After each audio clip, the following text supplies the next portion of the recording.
সবাইকে স্বাগত জানাচ্ছি বিডি ভিউজে। আপনাদের সাথে আছি আমি সুস্মিতা দাস। শেখ হাসিনা সরকারের বিরুদ্ধে কয়েক সপ্তাহের তীব্র আন্দোলনের পর ক্ষমতাচ্যুত হয়ে যখন তিনি সামরিক বাহিনীর একটি হেলিকপ্টারে করে ঢাকা থেকে পালিয়ে যান, তখন তার গন্তব্য কোথায় হতে পারে তা নিয়ে কারোরই বিন্দুমাত্র সন্দেহ ছিল না। ভারত বরাবরই শেখ হাসিনাকে সমর্থন দিয়ে এসেছে।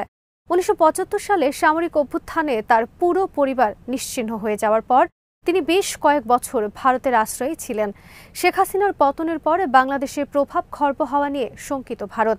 আল জাজিরার বিশ্লেষণের ভিত্তিতে বিস্তারিত থাকছে মোতালেব জামালের প্রতিবেদনে।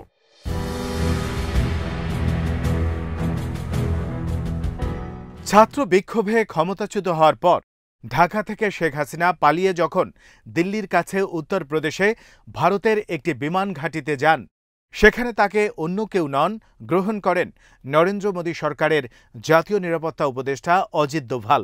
ভারতের বিদেশ সংক্রান্ত গোয়েন্দা সংস্থা রিসার্চ অ্যান্ড অ্যানালিসিস উইং রয়ের দেখভাল তিনি করেন। বাংলাদেশ সহ ভারতের প্রতিবেশী দেশগুলোর অভ্যন্তরীণ বিষয়ে হস্তক্ষেপ করার অনেক অভিযোগ রয়েছে এই গোয়েন্দা সংস্থাটির বিরুদ্ধে।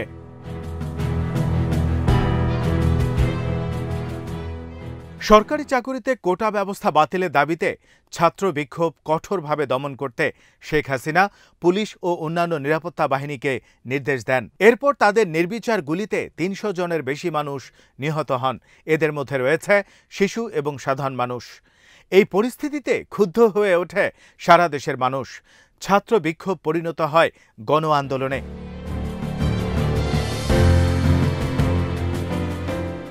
এক পর্যায়ে তা গণ অভ্যুত্থানে পরিণত হলে শেখ হাসিনা পদত্যাগ করে ভারতে পালিয়ে যেতে বাধ্য হন। সেখান থেকে তিনি পশ্চিমা বিশ্বের কোনো দেশে রাজনৈতিক আশ্রয় লাভের চেষ্টা করলেও এখন পর্যন্ত তা সফল হয়নি। ভারতের স্থানীয় মিডিয়ার খবরে বলা হয়েছে যে হাসিনা আপাতত ভারতেই অবস্থান করবেন।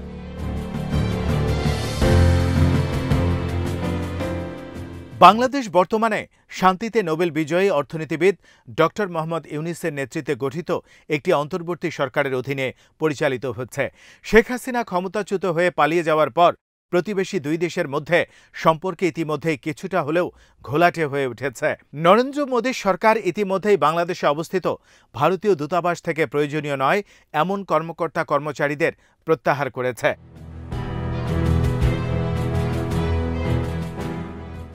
শেখ হাসিনার ক্ষমতা থেকে উৎখাত ভারতের জন্য বড় ধরনের বিপর্যয় হিসেবে দেখা হচ্ছে। হাসিনা সরকারের আমলে ঘনিষ্ঠ কূটনীতিক ও বাণিজ্যিক সম্পর্ক গড়ে উঠেছে ভারত ও বাংলাদেশের মধ্যে। সাম্প্রতিক বছরগুলোতে বাংলাদেশে বড় ধরনের বিনিয়োগ করেছে ভারত। শেখ হাসিনা ছিলেন ভারতের কাছে অত্যন্ত মূল্যবান একজন মিত্র। তার সরকারের আমলে বাংলাদেশ প্রতিবেশী দেশ হিসেবে ভারতকে নিরাপত্তা সহ সব দিক থেকেই নিরাপদে রেখেছিল।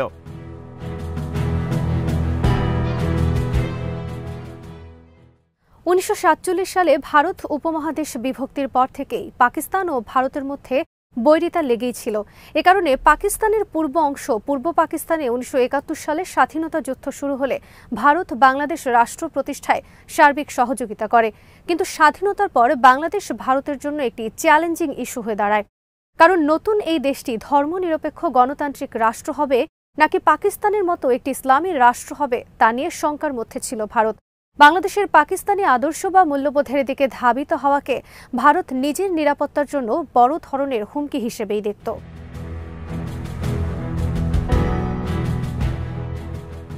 1970-এর দশকের শেষের দিকে বাংলাদেশে জেনারেল জিয়াউর রহমান ও পাকিস্তানে জেনারেল জিয়াউল হক ক্ষমতায় আসাকে ভারত নিজের নিরাপত্তার জন্য চ্যালেঞ্জ হিসেবে দেখতে শুরু করে।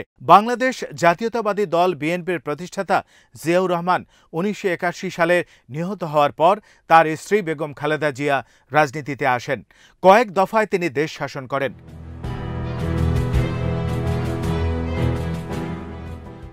2006 সালে খালেদা জিয়া সরকারের অবসানের পর 2008 সালে অনুষ্ঠিত নির্বাচনে বিজয়ী হয় আওয়ামী লীগ। 2009 সালে শেখ হাসিনার নেতৃত্বে সরকার গঠন করে আওয়ামী লীগ, যা ভারতের জন্য একটি বিরাট স্বস্তির বিষয় ছিল। গত 15 বছরের শাসনামলে ভারতের কলকাতা ও আগরতলার সাথে বাংলাদেশের সড়ক যোগাযোগ ব্যবস্থা পুনরায় গড়ে তোলেন শেখ হাসিনা।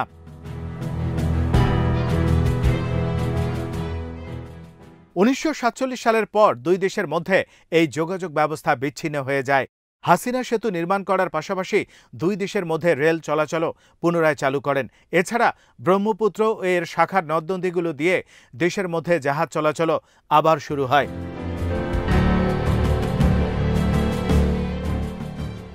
দুই দেশের মধ্যে নিরাপত্তা সহযোগিতা আরও জোরদার করা হয়। শেখ হাসিনার সহযোগিতায় নরেন্দ্র মোদীর সরকার ভারতের উত্তর পূর্বাঞ্চলীয় রাজ্য আসামের স্বাধীনতাকামী গেরিলাদের খুব সহজেই দমন করতে সক্ষম হন। কারণ সেনা অভিযানের মুখে আসামের গেরিলাদের সীমান্ত পেরিয়ে বাংলাদেশে চলে আসার কোনো সুযোগ দিতে রাজি হননি শেখ হাসিনা।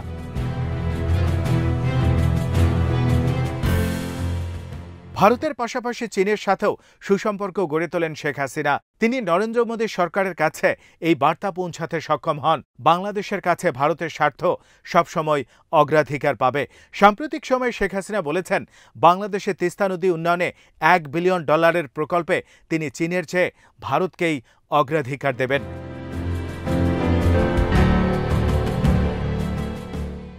বাংলাদেশ ভারত সম্পর্ককে যে বিষয়টি সবচেয়ে বেশি কাছাকাছি এনেছে তা হল বিদ্যুৎ খাতে ভারতের আদানি গ্রুপের সাথে হাসিনা সরকারের স্বাক্ষরিত চুক্তি। এই চুক্তি অনুযায়ী ভারতের উত্তর পূর্বাঞ্চলীয় ঝাড়খণ্ড রাজ্যে আদানি গ্রুপের $170 কোটি ব্যয়ে তৈরি কয়লা ভিত্তিক বিদ্যুৎ কেন্দ্র থেকে বিদ্যুৎ আমদানি করবে বাংলাদেশ। কিন্তু এই চুক্তি নিয়ে বাংলাদেশের বিরোধী দলগুলো ব্যাপক সমালোচনা শুরু করে। কারণ অন্যান্য উৎস থেকে বাংলাদেশ যে বিদ্যুৎ কেনে তার চেয়ে আদানির এই পাওয়ার প্ল্যান্টের বিদ্যুতের মূল্য অনেক বেশি।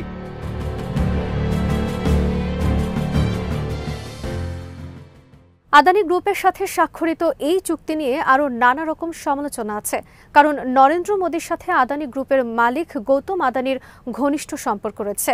বলা হয়ে থাকে, মোদীর আরও বেশি আনুকূল্য পাওয়ার লক্ষ্যেই হাসিনা সরকার আদানি গ্রুপের সাথে বাড়তি মূল্যে বিদ্যুৎ কেনার এই চুক্তি করেছে। ব্রাসেলসের ভ্রিজে বিশ্ববিদ্যালয়ের রাষ্ট্রবিজ্ঞান বিভাগের রিসার্চ ফেলো সাইমন পারভেজ 2023 সালে আল জাজিরাকে দেয়া এক সাক্ষাৎকারে বলেন, গৌতম আদানি যে মোদীর খুবই ঘনিষ্ঠ তা আওয়ামী লীগের কাছে কোনো গোপন বিষয় নয়। কাজেই আদানির সাথে কোনো বাণিজ্যিক চুক্তি করা হলে তার মাধ্যমে আওয়ামী লীগের সরকার মোদীর কাছ থেকে নিশ্চিতভাবেই অনেক বেশি রাজনৈতিক আনুকূল্য পাবে।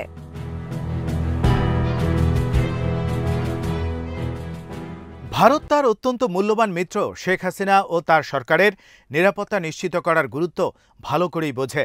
শেখ হাসিনাকে ক্ষমতায় রাখতে গত জানুয়ারি মাসে বাংলাদেশে অনুষ্ঠিত সাধারণ নির্বাচনে ভারতের হস্তক্ষেপ করার অভিযোগ রয়েছে। এই নির্বাচনে প্রধান বিরোধী দল বিএনপি অংশ নেয়নি। যুক্তরাষ্ট্রসহ অনেক পর্যবেক্ষক বলছে এই নির্বাচন অবাধ ও সুষ্ঠু হয়নি। কিন্তু শেখ হাসিনা পঞ্চমবারের মতো প্রধানমন্ত্রী হিসেবে শপথ নেয়ার পর ভারত, চীন ও রাশিয়া তাকে অভিনন্দন জানায়।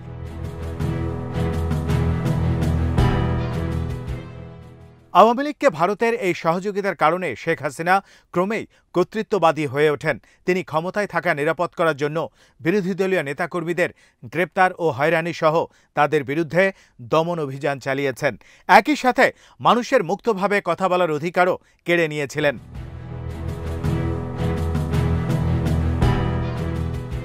সরকারি চাকুরিতে কোটা বিরোধী আন্দোলন ক্রমেই জোরদার হয়ে ওঠা সত্ত্বেও ভারতের নিরাপত্তা বিশেষজ্ঞরা নিশ্চিত ছিলেন বাংলাদেশ সেনাবাহিনীর উপরে শেখ হাসিনার সরকারের যে নিয়ন্ত্রণ রয়েছে তার মাধ্যমে তিনি এই আন্দোলন দমন করে পরিস্থিতি সামাল দিতে পারবেন।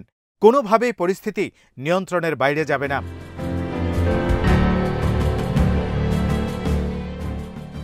আওয়ামী লীগের সাথে সুসম্পর্কের পাশাপাশি বাংলাদেশের বিরোধী দলের সাথেও যোগাযোগ রক্ষার চেষ্টা করেছে ভারত।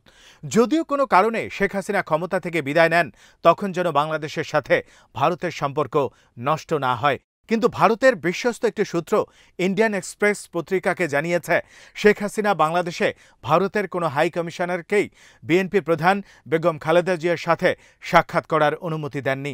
প্রতিহিংসাপরায়ণ হাসিনা এ ব্যাপারে সবসময় সতর্ক থাকতেন।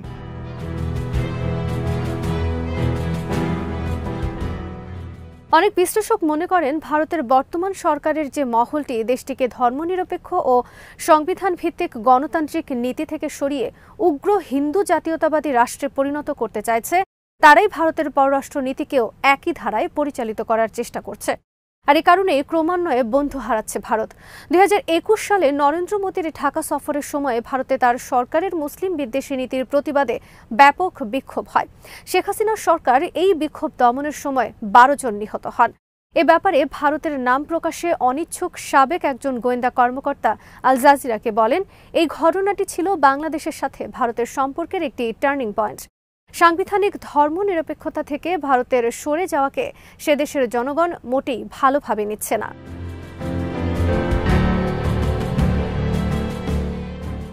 বর্তমান পরিস্থিতিতে ভারতের কূটনৈতিক মহলের বড় ভয় হচ্ছে বেগম খালেদা জিয়ার নেতৃত্বে ডানপন্থী বিএনপি সরকার আবার ক্ষমতায় আসলে তারা আওয়ামী লীগকে কোণঠাসা করে ফেলার চেষ্টা করবে।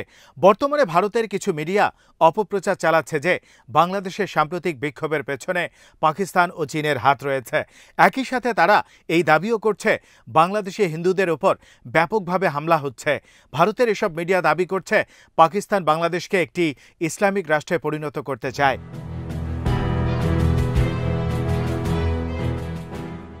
আল জাজিরার নিরপেক্ষ অনুসন্ধানে পরিষ্কারভাবে উঠে এসেছে, শেখ হাসিনা ক্ষমতাচ্যুত হওয়ার পর থেকে এ পর্যন্ত বাংলাদেশে মাত্র 2 জন হিন্দু মারা গেছেন সহিংসতায়। এদের একজন পুলিশ কর্মকর্তা, অন্যজন আওয়ামী লীগ কর্মী। আর এই দুটোই রাজনৈতিক কারণে ঘটেছে। এর সাথে সাম্প্রদায়িক কোনো বিষয় জড়িত নেই বলে জানিয়েছে বাংলাদেশের হিন্দু সম্প্রদায়ের একজন নেতা।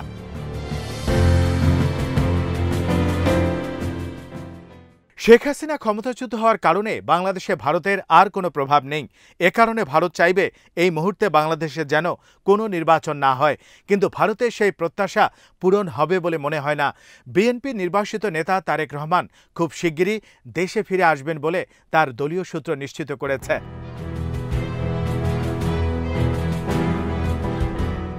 ভারতের সাবেক পররাষ্ট্র সচিব শ্যাম শরণ ইন্ডিয়ান এক্সপ্রেস পত্রিকায় লেখা এক নিবন্ধে বলেছেন, সময়ের পরীক্ষায় উত্তীর্ণ কূটনৈতিক পদক্ষেপ হবে, আমাদেরকে অপেক্ষা করতে হবে। বাংলাদেশের পরিস্থিতি কোন দিকে মোড় নেয় সেদিকেই এখন নজর রাখতে হবে। আমাদের বন্ধু প্রতিম একটি প্রতিবেশী দেশের জনগণের সেন্টিমেন্টকে বন্ধুসুলভ মনোভাব নিয়েই গ্রহণ করতে হবে। বাংলাদেশ ইস্যুতে ভারতের রাজনৈতিক দলগুলো মোদী সরকারের পাশে আছে। এখন ভারত সরকার বাংলাদেশের ব্যাপারে কী পদক্ষেপ নেয় সেদিকেই নজর রাখছেন কূটনৈতিক মহল ও রাজনৈতিক বিশ্লেষকরা।